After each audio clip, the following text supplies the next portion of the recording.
वाजवलं तर फायदा आहे बरं का. काय फायदा आहे? आपल्या अंगामध्ये एखादा कोणता रोग असेल तर निघून जाते.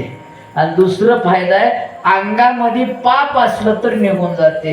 एकाने म्हणलं कुठं जाते? ज्यानं वाजना त्याच्याकडे जाते. म्हणून अगोदरच तुम्हाला सांगून मोकळं होऊ लागलो बरं का. उद्या मला म्हणून विठोबा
या आता खाली या.